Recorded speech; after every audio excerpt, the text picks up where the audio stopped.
सालों से दिल्ली सरकार ने, आम आदमी पार्टी की सरकार ने अरविंद केजरीवाल जी के नेतृत्व में दिल्ली के आम लोगों को एक बेहतर जिंदगी देने के लिए सरकार चलाई है। चाहे वो 24 घंटे बिजली हो, देश में सबसे सस्ती बिजली हो, देश के सबसे अच्छे सरकारी स्कूल हो, मोहल्ला क्लिनिक में फ्री दवाइयाँ और टेस्ट हो, सरकारी अस्पताल को वर्ल्ड क्लास बना के वहाँ पे फ्री इलाज देना हो, बुजुर्गों को तीर्थ यात्रा करवाना हो या महिलाओं को फ्री बस यात्रा देनी हो। आम आदमी पार्टी की सरकार ने, अरविंद केजरीवाल जी की सरकार ने लगातार 10 साल तक दिल्ली के लोगों को एक बेहतर जिंदगी देने के लिए काम किया है।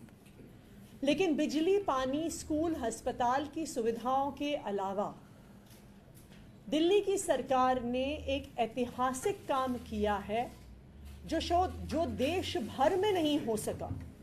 वो है देश की हाईएस्ट मिनिमम वेजेस। अगर आप देश भर की मिनिमम वेजेस, जो न्यूनतम वेजेस होती हैं, वो देखने चाहिए तो अरविंद केजरीवाल जी की दिल्ली सरकार ने देश में हाईएस्ट मिनिमम वेजेस दी हैं।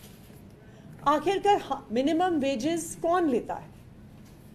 मिनिमम वेजेस वो लोग लेते हैं जो गरीब हैं, जो डेली वेजेस पे काम करते हैं, जो हो सकता है कंस्ट्रक्शन पे काम करते हो, प्लम्बर का काम करते हो। उनका शोषण रोकने के लिए दिल्ली सरकार ने ऐतिहासिक स्तर पर मिनिमम वेजेस को पहुंचाया है।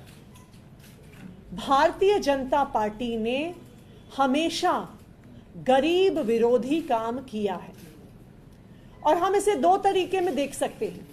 सबसे पहली बात, जब दिल्ली की सरकार ने, अरविंद केजरीवाल जी की सरकार ने 2016-17 में मिनिमम वेजेस बढ़ाने की बात करी तो भारतीय जनता पार्टी ने अपने एलजी साहब के माध्यम से रोका।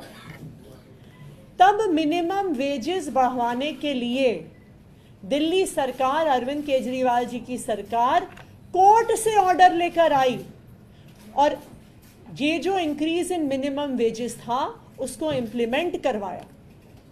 ना सिर्फ उसको इंप्लीमेंट करवाया बल्कि उसमें एक प्रावधान डाला कि जिस तरह सरकारी अफसरों का साल में 2 बार डीए लगने से जिनकी सैलरी इंक्रीज होती है, उसी तरह से साल में 2 बार मिनिमम वेजेस इंक्रीज होना जरूरी है। भारतीय जनता पार्टी ने इसका पुरजोर विरोध किया। एलजी साहब ने रोका, कोर्ट में उन्होंने इसके खिलाफ बोला, लेकिन हमेशा की तरह अरविंद केजरीवाल जी की सरकार लड़ झगड़ कर दिल्ली के आम लोगों के हक में फैसला लेकर आई। दूसरी ओर हम देख सकते हैं, अगर आप भारतीय जनता पार्टी शासित सरकारों को देखें तो वहां पर दिल्ली के कंपैरिजन में शायद उसकी आधी मिनिमम वेजेस होंगी।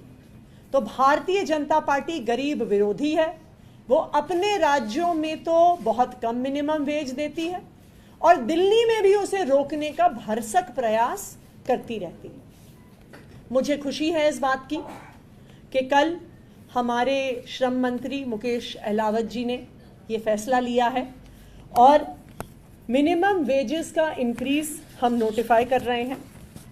जो अनस्किल्ड लेबर की मिनिमम वेजेस को 18,066 रुपीज़ पर बढ़ाया जा रहा है।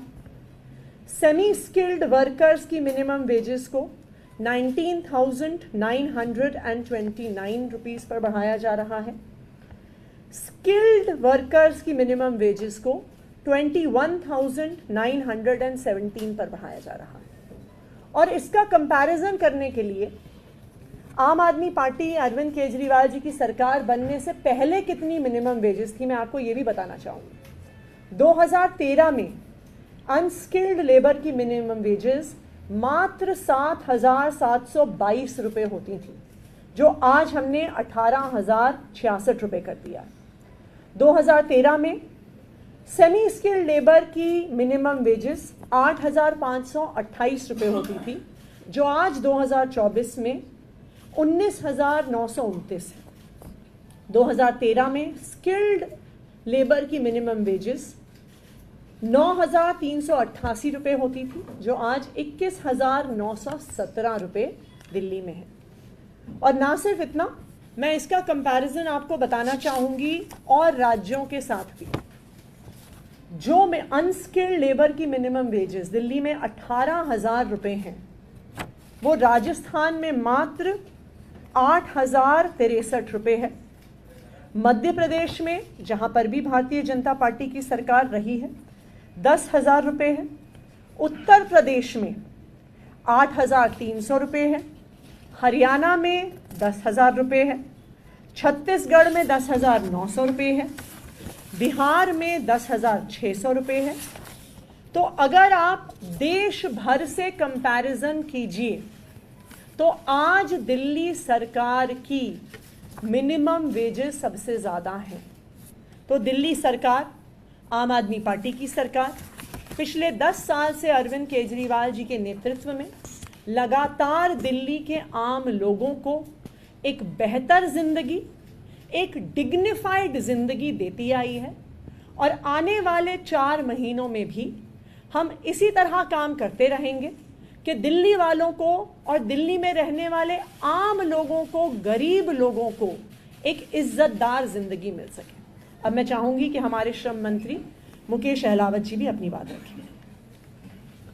धन्यवाद। मैं अपने राष्ट्रीय संयोजक अरविंद जी का धन्यवाद करता हूं, जिन्होंने मुझे श्रम मंत्री बनाया। और उनका आदेश और हमारी मुख्यमंत्री साहिबा आतिशी जी का आदेश से मैंने सबसे पहले यही काम किया। जो हमारे वेजेस रुके हुए थे, उन वेजेस को पूरा करने का काम किया। आप ये देखोगे कि हम लोगों ने जो भी काम किए अच्छे किए। दिल्ली में सबसे अच्छे काम हुए। जैसे स्कूल बनाए पूरे देश में सबसे अच्छे, हम लोगों ने अच्छे स्कूल बनाए।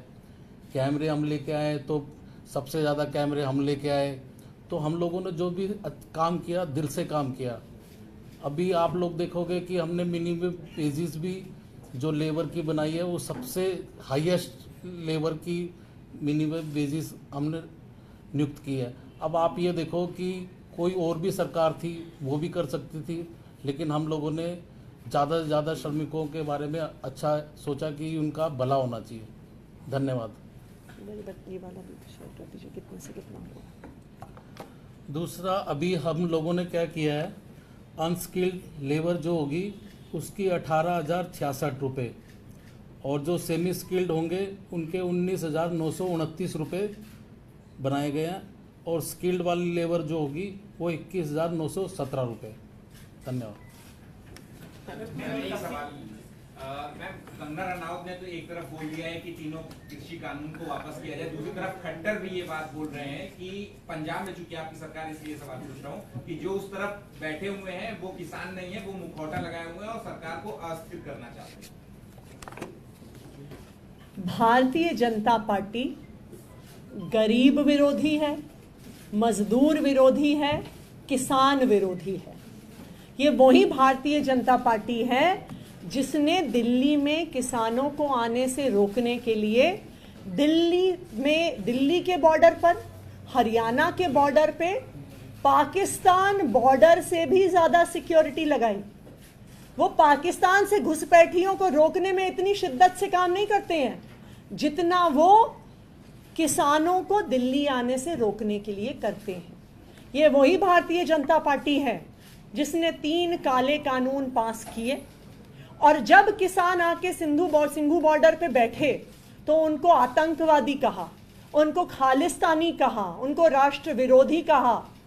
700 से ज़्यादा किसानों की जान चली गई, लेकिन भारतीय जनता पार्टी पर, प्रधानमंत्री नरेंद्र मोदी जी के कान पर जूं भी नहीं रेंगी। तो ये तो बिल्कुल वेल इस्टेब्लिश्ड बात है कि वो किसान विरोधी हैं, वो मजदूर विरोधी हैं और वो गरीब विरोधी हैं।